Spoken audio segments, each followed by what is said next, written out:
fast as it is. So don't risk anything now. Then the 95 gets lucky. On a full course yellow, Jeff Brown instructs Ryan Hunter-Reay to keep the car on the track. And we're going to stay out. We're going to stay out here. Long enough to catch up with the pack, return to the lead lap, and move within striking distance of the leaders. I think we're going to do it. I think we're okay here. Way to go. Way to go. Cautions are inevitable in this race, and we just kept a quick pace, and when it was time to go, we caught around, passed the pace car when we got way by, and got our lap back, and got out before the leaders came by. So we got the driver change done before the leaders came by. So all the plans so far. Richard Westbrook replaces Ryan Hunter-Reay in the 95. He passes several cars and takes advantage of a full course yellow to move into 5th position. 4 hours have passed since the 3:32 p.m. start. 4 of the 44 cars that began the race are now out of it. Both level 5 cars are on the lead lap. But David Stone knows this race has barely begun. When you start a 24-hour race, or really any races, the jitters are just like anything else, probably going to Broadway, you know. But, things settle in and people get in a rhythm and relax a little bit. And hopefully you don't have any big problems that get you wound up again. And we encourage you guys to take care of themselves, well-rested, and eat and drink and get off their feet when they can, that sort of thing. And I think they're all doing a great job. Sasha Maassen has spent the last 2 hours at the helm of the 55. We are starting the race with a little bit too much downforce. So we are able to go flat in some corner that we were never flat before in the practice. So it seems to be a good sign. The only problem is we are a little bit too slow on the straight. But that's okay. For 22 hours we want to stay like this. In the last 2 hours we're going to change that. The Chip Ganassi Racing number 2 car with a BMW engine built by Steve Dinan has led the race for 84 of the first 125 laps. The world-renowned engine developer hopes at least one of his 5 DP cars will be there at the end. Everybody's been running real strong, and we've led a very good portion of the race with the combination of the cars. Long way to go still. A lead-footed Englishman who's become rather accustomed to winning races is quickly closing the gap. Good job here. Just keep pushing. You're doing great. You're within 5 seconds of the leader. Fastest car on the racetrack that lap. Fastest car that lap. Great job, Neil Richard. Great job. In Richard Westbrook's career debut in a Daytona prototype, he has rallied the 95 from 13th place all the way to 2nd position. 4 seconds off the lead. I'm satisfied because we've got a good car. I have to say, a really good car, and it's surprised me because we've had such little running in the practice with all the problems with the crash and everything. So Jeff and the guys have, I don't know how they do it, but they've guessed a really good setup. I mean, Ryan was quick. We just unfortunately we lost a lap because he thought he had a problem with the suspension. But we got it back and we're in the race. We're definitely in the race. Lucas Luhr's having a great run here today. He'll certainly be trying to make amends for that little incident that he had on Thursday. Created a lot of work for the crew. He has finished on the podium here before. Manuel Collard is the car, that Black Crown Royal BMW powered Riley starting to zero in on Memo Rojas. This guy is an overall Rolex 24 winner. He knows how to get it done. I tell you what, Scott Tucker means business in terms of his own driving. He is putting the work in. He is very fit, and he is not afraid to employ the best in the business to get his team to that top tier, like the Ganassis, like the SunTrust, like the Gainskill, like the Mike Shank operations. After taking over for Sasha Maassen, Manu Collard has guided the 55 from 9th position to 5th. On lap 156, he moves into 4th because Lucas Luhr can't seem to avoid the slower traffic. The 95 is forced to make another unscheduled pit stop.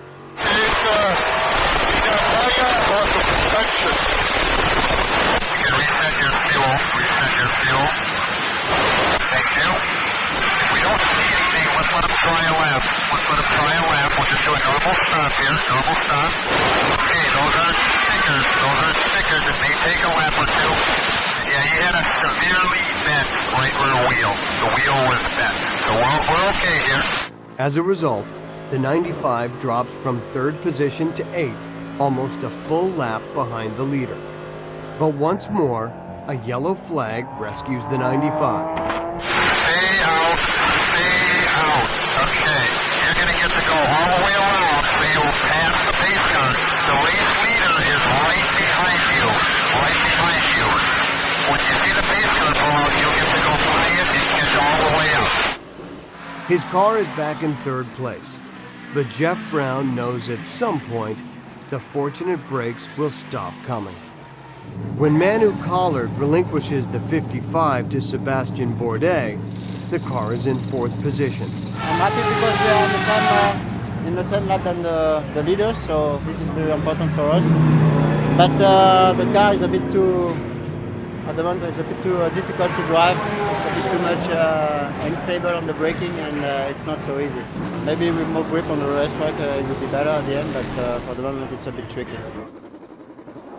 The 95's luck hasn't run out yet. Another caution period allows Lucas Luhr to give Level 5 its first lead of the day. Lucas Luhr has climbed to the top aboard the NPN Racing Level 5 BMW powered Riley. The guy behind me, is it Montoya? You know too. He hit me in the side. He's an idiot. He's an idiot. Remember, we finish this race first to have a chance to win. He wants to be an idiot. Watch Montoya. He will be relishing the opportunity to have a go at Lucas Luhr. Juan Pablo Montoya, a legend in open-wheel racing, is coming off his best NASCAR Sprint Cup season since he switched over in 2007. And he hasn't forgotten his narrow defeat here in the Rolex 24 1 year ago. It seems he may be a little anxious. He stacks them up. He stacks them up. You're not allowed to initiate your pass. You can't break that line before you cross the stripe here. Montoya will not have liked that a bit. Tries the outside. And makes it look easy around the outside of Lucas Luhr. Luhr cannot fight JPM, or does he come back now? No, Juan's too far out in front. Jeff Brown's advice to his driver to let the feisty Colombian have the lead proves wise. In 2.5 hours, the 2 car will be out of the race with engine failure. Before his stint is over, Lucas Luhr burns the car's fastest lap of the race so far. The 95 team may have lost the lead, but it has savored a most pleasant taste and is hungry for more. We need to go down to the pits because we understand Lucas Luhr is a little hot under the collar. Kelly? Well, he got out of that 95 and looked pretty animated talking to his team manager. Lucas, what happened out there? It was the previous safety car period when I was scrubbing my tires and suddenly I felt a big bang from the right side and Montoya was hitting me. I'm pretty sure he didn't that on purpose. It was for sure a misunderstanding, but I was a little bit shocked. I said under the safety car, and we are not in cup racing, so it was unusual. I did really close racing with him up at the high banks, like 200 miles an hour, very close, and he's a fair guy. He's absolutely professional, and you can trust him that he doesn't do any stupid things, you know, that somebody gets hurt. So I had really a lot of fun and enjoyed it. Sebastian Bourdais in the 55 moved back into 4th position and hold it for the next 22 laps before overtaking 3rd. Moments later, a problematic pit stop knocks the 55 back into 8th position.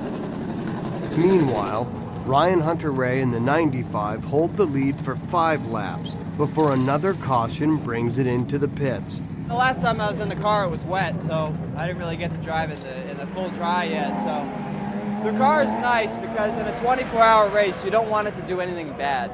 A lot of cars, it's really good when you start out on new tires, and then it goes really to bad, to loose, or to big push. But right now, we're just it's just pushing a little bit, and it's not loose, and you know, it's not going to put the fastest race lap on there, but it's going to be fast, and we just have to stick it out here. This is like driving in a car to the racetrack right now, so we're not racing yet. And that's the mentality we need to have. When the green flag waves, Richard Westbrook and the 95 are in 5th position. Christophe Bouchou and the 55 are in 7th. With almost 16 hours left in the race, anything can happen. During Sébastien Bourdais' impressive stint in the 55, he adjusted the brake bias so it was more to his liking, increasing the emphasis on the front brakes. That's not an unusual step for a driver to take. How much brake balance did you have?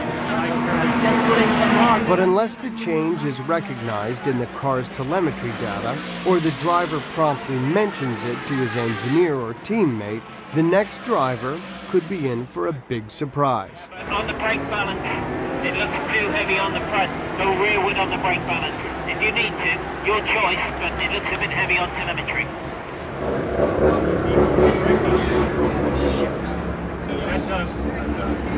Be careful. At 11:43 p.m. on lap 237, the 55 makes contact with another car. It goes straight to the garage with front brake and suspension damage. When I drive the car, apparently there are really too much brake on the front. It's really strange because we had a brake balance of 57 right now, and normally we must be 51, and especially it's not totally dry condition. So I mean, we was running before that more on the rear, and in my first lap, I go straight at the bus stop, and I locked the front wheel, but nobody was there.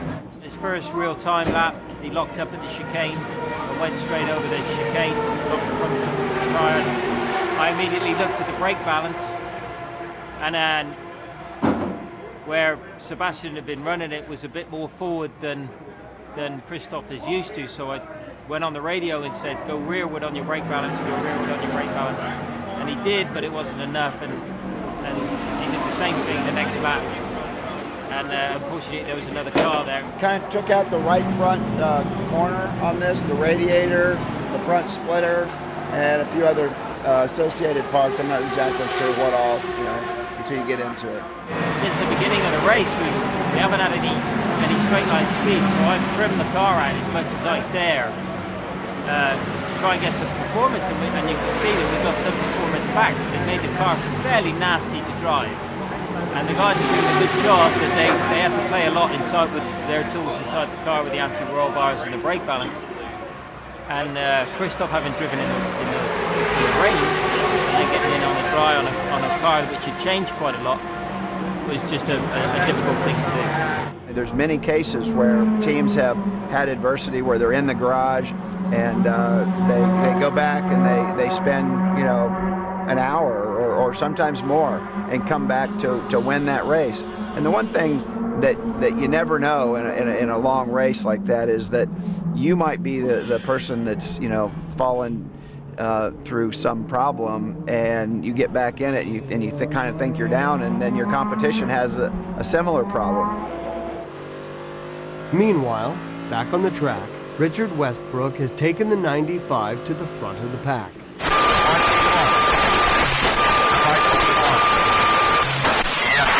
You are P1. Not to behind, and then the Brumos car with Darren Law driving in third. 1 hour and 20 minutes after their sudden departure, Christophe Bouchou and the 55 return to the track, 42 laps behind the leader. The mix-up over the car's brake balance and subsequent collision has likely cost the 55 any realistic shot at a podium finish. But next door, things are starting to get interesting. At 1:38 a.m., another successful stint for Richard Westbrook in the 95 comes to a close. Pit now, you're getting out. He led the race for 3 laps and spent another 21 in second position, separated from the leader and third place car by less than a second. Competitive duels like that are what every driver lives for.